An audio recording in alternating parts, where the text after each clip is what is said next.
All right. Right here, we have moringa seeds. Moringa seeds, all of the seeds that I plant, I usually germinate in a paper towel. I like that because I can move this around much more easily, and put them wherever I want them to keep them warm. And I can keep an eye on them. It's a cleaner way to keep an eye on the things that you're growing. You can't see your seed in the dirt, so what you do is that you're able to monitor the growth rate even before you put it in the ground.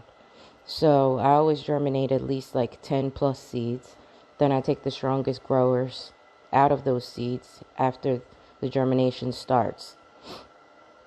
In order for you to crack open a moringa seed, most people will tell you soak the seed overnight and blah, blah, blah. Then take the shell off and no. Get you a pair of these scissors here or a nail clipper. And then right at the tip, at the most pointy tip that has most, I guess would say, air pocket, you clip off the top. And then gently clip off the top. And then you gently peel back the seed coat. Then after you do that, you space them out real nicely on the paper towel. Wet the paper towel down with a spray bottle. Then put another paper towel on top. Evenly wet that paper towel. Then you stick this without folding it. Keep it nice and open in a large Ziploc bag. A gallon Ziploc bag should be fine. I've done them where I've folded them, but if you're folding like on a seam, you might bend your seedling. So you could do it this way, separate them like this, and keep the middle, clear, then fold them over. But I just like to give them more space to grow. So we'll show you how to do that.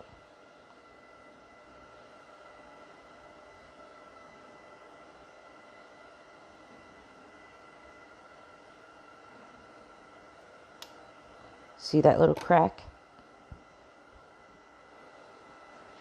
You've cracked it open.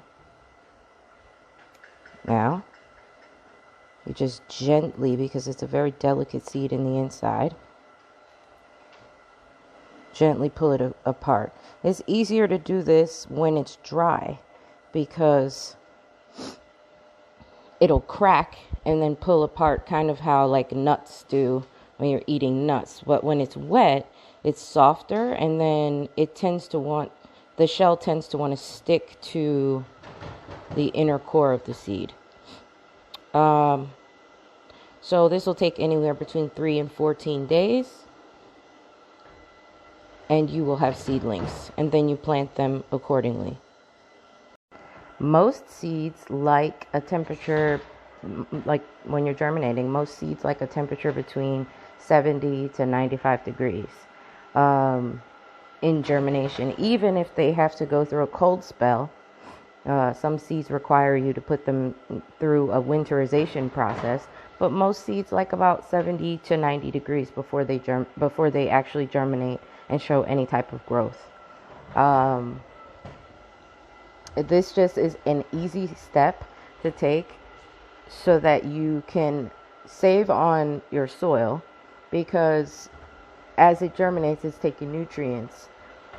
Before it reaches the soil surface, it needs nutrients. So it's easy. Well, it's going to take it. It doesn't need it. So it's easy for you to germinate in the paper towel as a substrate.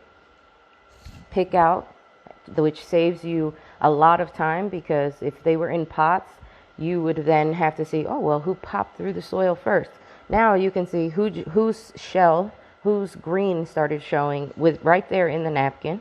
You can save on time, save on money, save on water, save on soil, and you can just eliminate that process of having some growth or some growers and a product that is not growing as fast as you want it.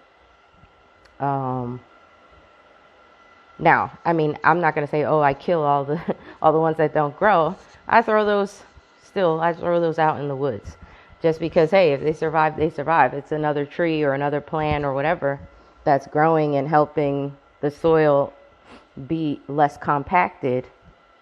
And it's giving like wildlife something to eat if they just so happen upon it and like it.